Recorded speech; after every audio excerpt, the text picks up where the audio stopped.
Hi cuties, welcome back to the channel. Last class में हम ecological pyramids देख रहे थे और हमने उनके टाइप्स और एनर्जी ट्रांसफर लॉ देख लिया था। ठीक है, आज हम देखेंगे लिमिटेशंस ऑफ इकोलॉजिकल पिरामिड्स। ठीक है, तो सबसे पहले हेडिंग डालिए लिमिटेशंस ऑफ इकोलॉजिकल पिरामिड्स।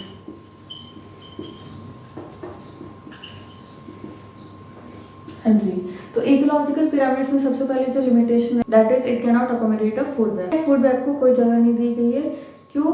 क्योंकि अगर ये कोई ऑर्गेनिज्म है एक से ज़्यादा ट्रॉपिक लेवल को ऑक्यूपाई करता है तो उनके लिए इकोलॉजिकल पिरामिड्स में कोई जगह नहीं है। ठीक है, ये हो गई हमारी पहली लिमिटेशन। फिर दूसरा जो डिकम्पोजर्स या सेप्रोट्रोप्स है उनको भी इकोलॉजिकल पिरामिड्स में जगह नहीं दी है। ठीक है, तो यहाँ लिखते हैं, यहाँ लिखिए इट कैन नॉट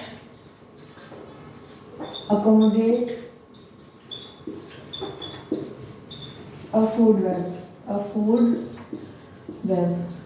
ठीक है, फूड वेब को अकोमोडेट नहीं कर सकता, मतलब एक ऑर्गेनिज्म जब एक से ज़्यादा ट्रॉपिक लेवल्स को ऑक्यूपाई करता है तो उनके लिए कोई जगह नहीं है। ठीक है, लिखिए no place for organisms occupying more than one trophic level.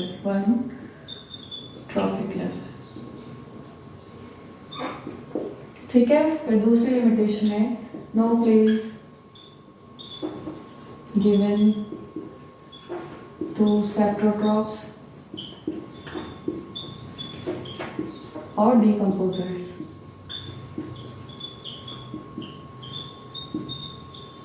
ठीक है, तो इकोलॉजिकल पिरामिड्स के हमारे पास दो लिमिटेशंस है। ठीक है, यहाँ तक देखिए, फिर आगे देखते हैं। तीसरा फंक्शनल कंपोनेंट लिखिए डिकम्पोजिशन।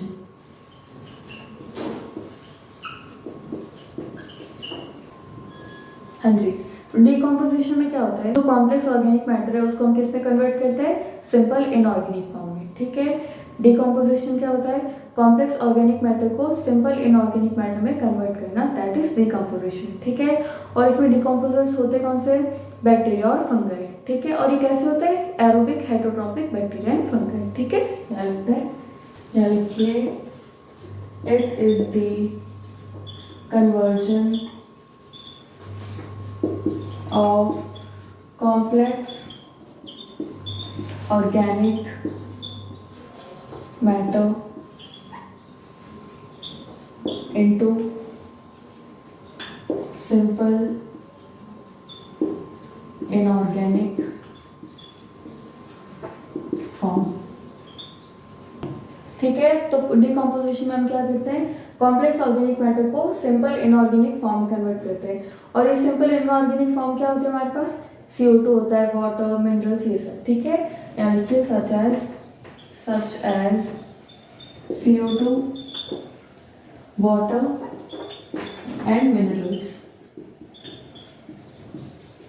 ठीक है, फिर यहाँ लिखिए decomposers.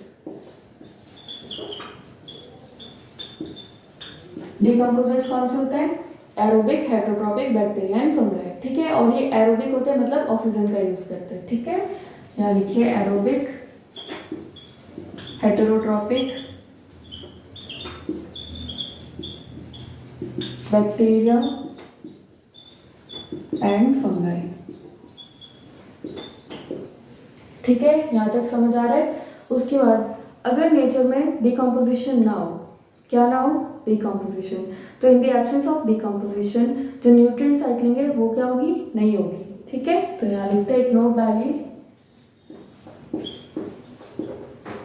In the absence of decomposers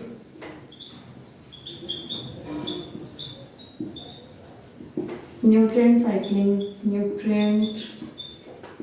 cycling does not occur। ठीक है, ये जो डिकम्पोजर्स होते हैं बैक्टीरिया और फंगाई, इनके एब्सेंस में क्या नहीं होगी, न्यूट्रिएंट साइक्लिंग नहीं होगी। ठीक है, यहाँ तक लिखिए, फिर आगे देखते हैं। हाँ जी, डिकम्पोजिशन के लिए हम स्टार्टिंग मटेरियल क्या लेते हैं, डेट्राइटस, ठीक है। तो starting material for decomposition that is detritus. Detritus होता है क्या है? Dead organic matter of plants and animals, ठीक है। जो प्लांट्स और एनिमल्स है उनका जो डेड ऑर्गेनिक मैटर है उसको हम क्या बोलते हैं? डेट्राइटस, ठीक है। तो यहाँ लिखते हैं स्टार्टिंग मटेरियल फॉर डिकम्पोजिशन क्या होता है? Detritus, that is dead organic matter of plants and animals, ठीक है। उसके बाद हम देखेंगे टाइप्स ऑफ डिकम्पोजिशन। हमारे पास 4 टाइप के डिकम्पोजिशन होता है। फ्रेगमेंटेशन होता है, लीचिंग होता है, कैटाबॉलिज्म एंड ह्यूमिफिकेशन, ठीक है। तो यहाँ लिखिए स्टेप्स ऑफ डिकम्पोजिशन,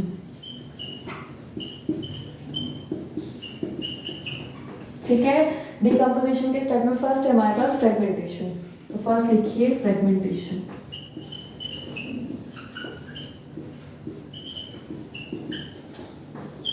हाँ जी, फ्रेगमेंटेशन में क्या होता है? जो डेट्राइटिवोर होता है वो डेट्राइटस को स्मॉलर फ्रेगमेंट्स में ब्रेक करता है, ठीक है। डेट्राइटिवोर होता है क्या है? अर्थवर्म। तो ये जो डेट्राइटिवोर या अर्थवर्म होता है ये क्या करता है? डेट्राइटस मतलब जो डेड ऑर्गेनिक मैटर है प्लांट्स या एनिमल्स का उनको स्मॉलर फ्रेगमेंट्स में ब्रेक करता है, ठीक है। यहाँ लिखते हैं, यहाँ लिखिए detritivore that is earthworm breaks the detritus into smaller fragments,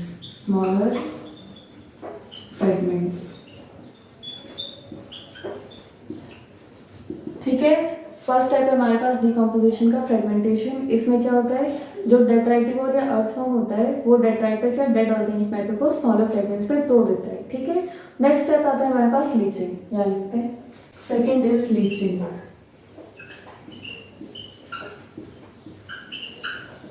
ठीक है। लीचिंग में क्या होता है? तो हमने देखा यहाँ पे डेट्राइटिवोर क्या करता है? डेट्राइटस को स्मॉलर फ्रेगमेंट्स में तोड़ देता है। तो ये जो छोटे छोटे फ्रेगमेंट्स हैं ये क्या हो जाते हैं? वाटर में सॉल्युबल हो जाते हैं। तो ये जो वाटर में सॉल्युबल इनऑर्गेनिक मॉलिक्यूल्स होते हैं ये क्या हो जाते हैं? प्रेसिपिटेट हो जाते हैं and becomes unavailable to plants, ठीक है। तो यहाँ लिखते हैं, यहाँ लिखिए water soluble inorganic molecules percolate down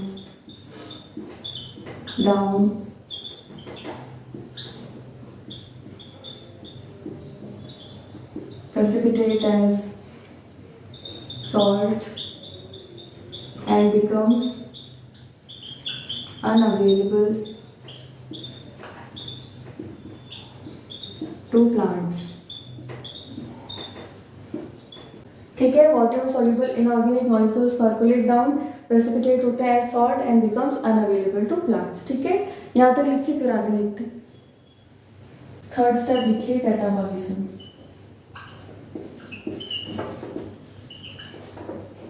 हाँ जी, कैटाबॉलिज्म में क्या होता है?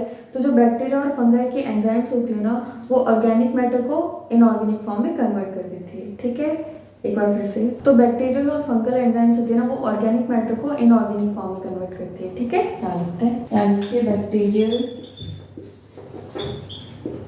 And fungal enzymes convert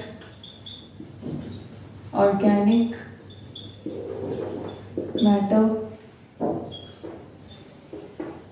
into inorganic form, मतलब मिनरल्स की फॉर्म में, ठीक है। That is minerals. फोर्थ लिखिए ह्यूमिफिकेशन एंड मिनरलाइजेशन।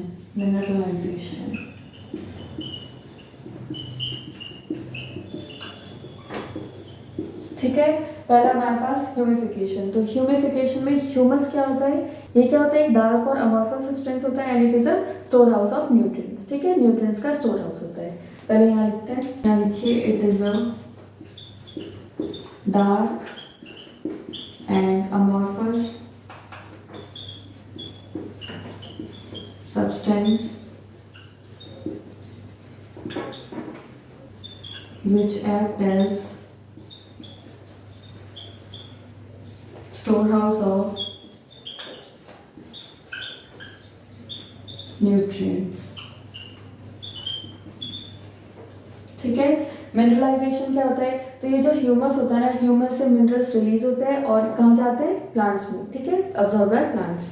तो यहाँ लिखते हैं, minerals are slowly released from humus and absorbed by plants। ठीक है, एक बार फिर से, ह्यूमिफिकेशन में ह्यूमस क्या होता है, ह्यूमस एक डार्क और अमॉर्फस सब्सटेंस होता है और ये क्या होता है, store house of nutrients, nutrients को स्टोर करके रखता है। ठीक है, मिनरलाइजेशन में क्या होता है, ये जो ह्यूमस है, ह्यूमस से मिनरल्स रिलीज होते हैं एंड अब्सॉर्ब बाय प्लांट्स। ठीक है, प्लांट्स उनको अब्सॉर्ब करते हैं। ठीक है, हमने ये सारे स्टेप्स देख लिए, यहाँ तक देखिए, फिर आगे देखते हैं। हेडिंग वाले factors affecting decomposition, factors affecting decomposition.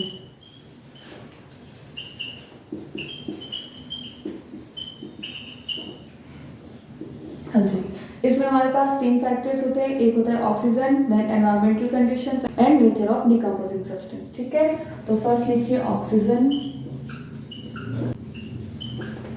Then environmental conditions,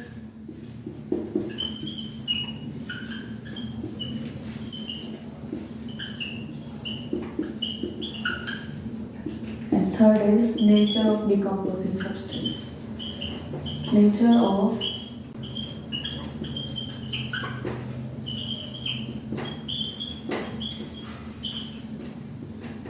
ठीक है, फर्स्ट फैक्टर है हमारे पास ऑक्सीजन। हमें पता है डिकम्पोजर्स कैसे होते हैं, एरोबिक, बैक्टीरिया एंड फंगाई। ठीक है, एरोबिक होते हैं मतलब उनको ऑक्सीजन की रिक्वायरमेंट होती है, तो डिकम्पोजिशन क्या है, एक ऑक्सीजन रिक्वायरिंग प्रोसेस है। ठीक है, अगर ऑक्सीजन नहीं होगा तो क्या होगा, डिकम्पोजिशन की रेट स्लो हो जाएगी। ठीक है, तो यहाँ लिखते हैं, देखिए डिकम्पोजिशन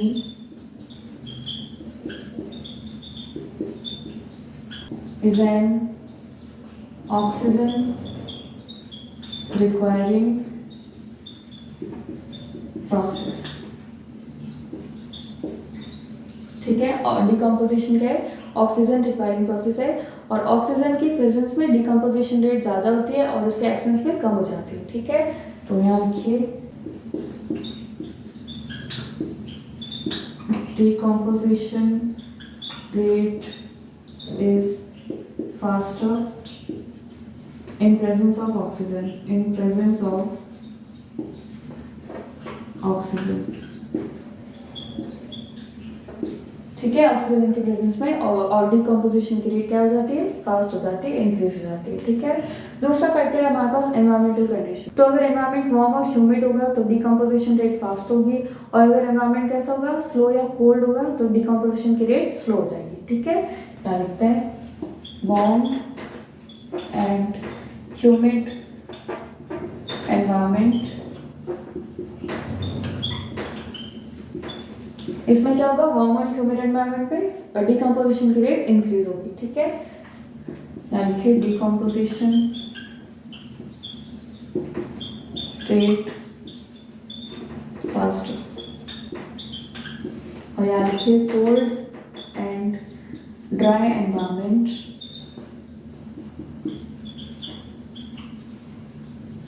यहाँ पे डिकम्पोजिशन रेट क्या होगी, स्लो होगी। ठीक है, यहाँ लिखिए डिकम्पोजिशन रेट स्लो। ठीक है, फिर तीसरा तीसरा फैक्टर है हमारे पास नेचर ऑफ डिकम्पोजिंग सब्सटेंस, ठीक है। तो अगर डिकम्पोजिंग सब्सटेंस कैसा होगा, सिंपल शुगर या नाइट्रोजन कंटेनिंग होगा तो उसकी डिकम्पोजिशन रेट फास्टर होगी। वहीं अगर वो कैसा है, कॉम्प्लेक्स ऑर्गेनिक मैटर है, तो उसकी डिकम्पोजिशन रेट क्या होगी, स्लो हो जाएगी, ठीक है। यहाँ लिखते हैं decomposition is faster for simple sugars or nitrogen containing organic compound,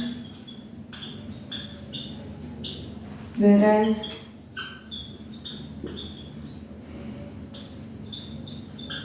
decomposition is slow for complex organic matter, जैसे काइटिन हो गया, लिग्निन हो गया, ठीक है। Chitin,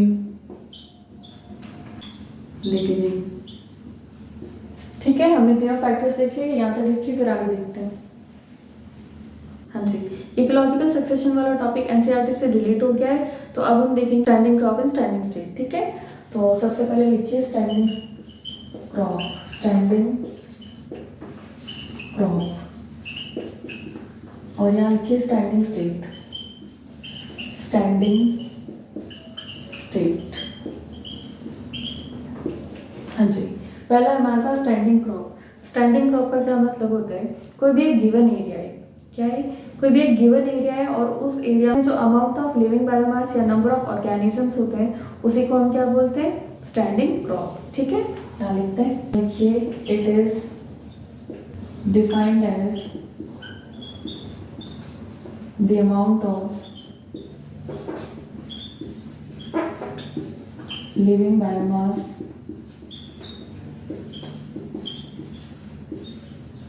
or number of organisms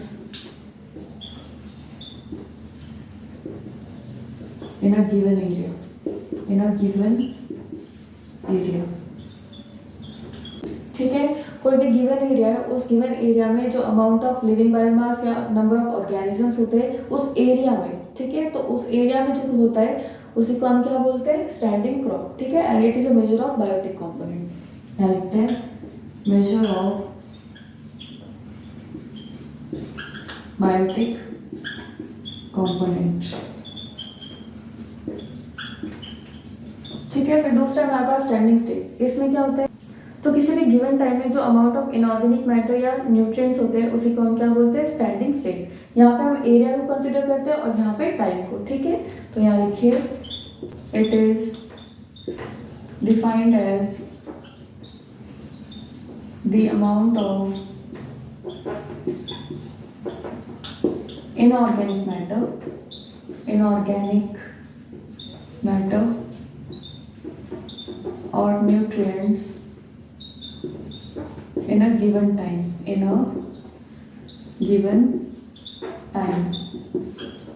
ठीक है। किसी भी गिवन टाइम में जो अमाउंट ऑफ इनऑर्गेनिक मैटर या न्यूट्रिएंट्स होते हैं उसी को हम क्या बोलते हैं, स्टैंडिंग स्टेट। और ये किसका मेजर होता है, measure of a biotic component, ठीक है। क्या लिखते हैं, measure of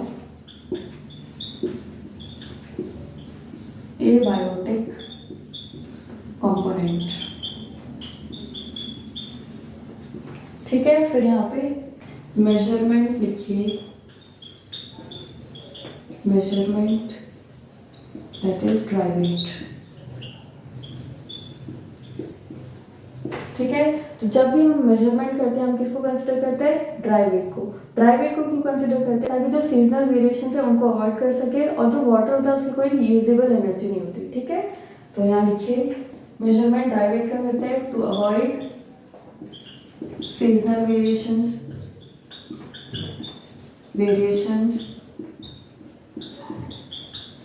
and water has no usable energy, ठीक है। यहाँ तक स्क्रीनशॉट ले लीजिए, फिर आगे देखते हैं। फोर्थ फंक्शनल कंपोनेंट है हमारे पास न्यूट्रिएंट साइक्लिंग, न्यूट्रिएंट साइक्लिंग, ठीक है। है, न्यूट्रिएंट साइक्लिंग में हम देखेंगे बायोजियो केमिकल साइकिल। ठीक है, तो यहाँ लिखिए बायो जियो केमिकल साइकिल। ठीक है, और ये भी हमारे पास दो टाइप की होती है। यहाँ लिखिए, एक होती है गैसियस साइकिल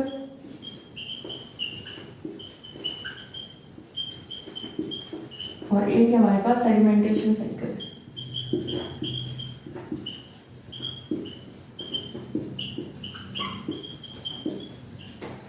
ठीक है, एक क्या है हमारे पास गैसियस साइकिल, एक है सेडिमेंटेशन साइकिल।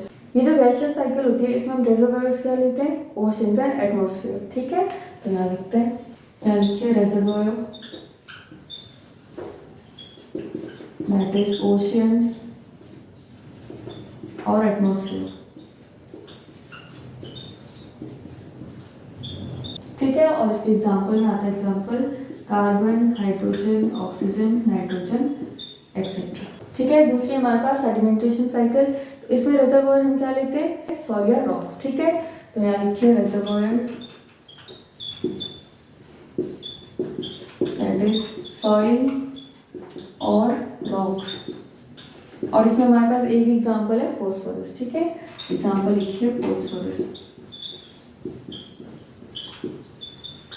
ठीक है, यहाँ तक लिखिए, फिर आगे देखते हैं। हेडिंग डालिए फॉस्फोरस साइकिल।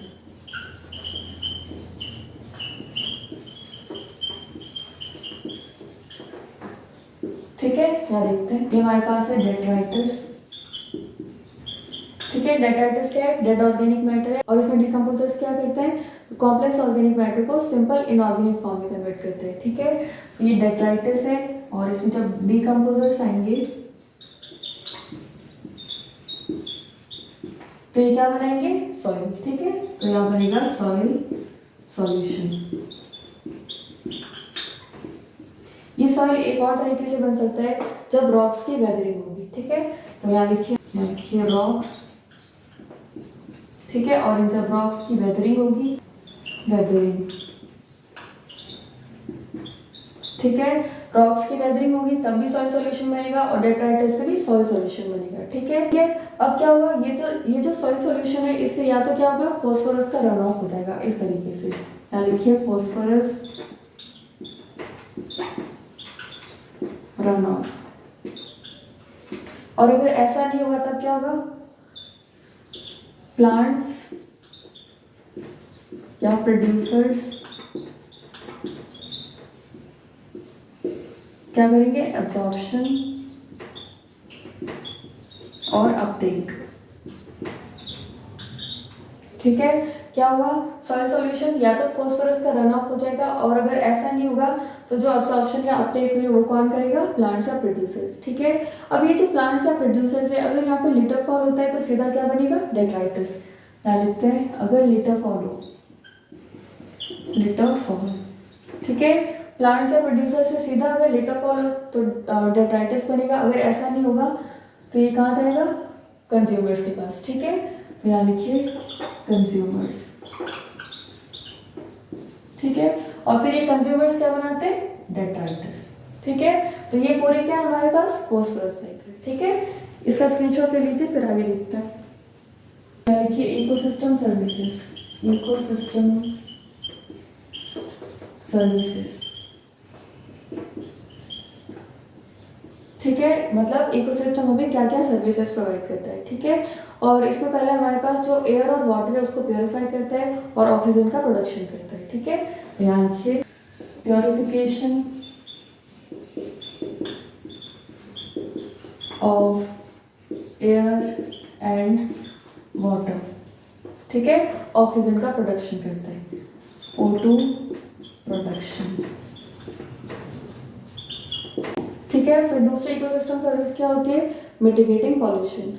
मिटिगेटिंग पॉल्यूशन का मतलब जो पॉल्यूशन है उसको कम करना। ठीक है, रिड्यूस करना। सेकेंड लिखिए मिटिगेटिंग पॉल्यूशन। थर्ड लिखिए प्रोवाइड्स नेचुरल रिसोर्सेस ठीक है। इकोसिस्टम क्या प्रोवाइड करता है? नेचुरल रिसोर्सेज जैसे फूड, टिम्बर, वुड, ये सब। ठीक है, लिखिए food, timber,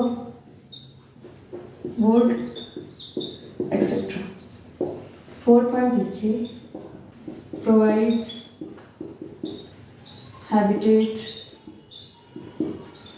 for wildlife. ठीक है, जो वाइल्ड लाइफ है उनके लिए क्या प्रोवाइड करती है? हैबिटेट प्रोवाइड करती है, जगह प्रोवाइड करती है। ठीक है, और फिर फिफ्थ है हमारे पास सॉइल फॉर्मेशन। और ये जो सॉइल फॉर्मेशन है ये सबसे एक्सपेंसिव होता है। ठीक है, सबसे एक्सपेंसिव सर्विस होती है। ठीक है, तो यहाँ लिखिए मोस्ट एक्सपेंसिव, मोस्ट एक्सपेंसिव। ठीक है, इकोसिस्टम सर्विसेज में हमने क्या देखा? सबसे पहले जो एयर और वाटर है उसको प्योरीफाई कर और ऑक्सीजन का प्रोडक्शन करते हैं। ठीक है, दूसरा हमारे पास मिटिगेटिंग पॉल्यूशन, मतलब पॉल्यूशन को कम करते हैं। तीसरा प्रोवाइड करता है नेचुरल रिसोर्सेज जैसे फूड, टिम्बर, वुड, ये सब। ठीक है, फोर्थ हमारे पास प्रोवाइड करता है हैबिटेट फॉर वाइल्ड लाइफ, जो वाइल्ड लाइफ होते हैं, जानवर होते हैं, उनके लिए एक हैबिटेट प्रोवाइड करता है। ठीक है, फिफ्थ और मोस्ट एक्सपेंसिव है सॉइल का फॉर्मेशन। ठीक है, चलिए हमने ये चैप्टर कंप्लीट कर लिया है। नेक्स्ट चैप्टर हम स्टार्ट करेंगे ऑर्गेनिज्म एंड पॉपुलेशन। ठीक है, इसका स्क्रीनशॉट ले लीजिए।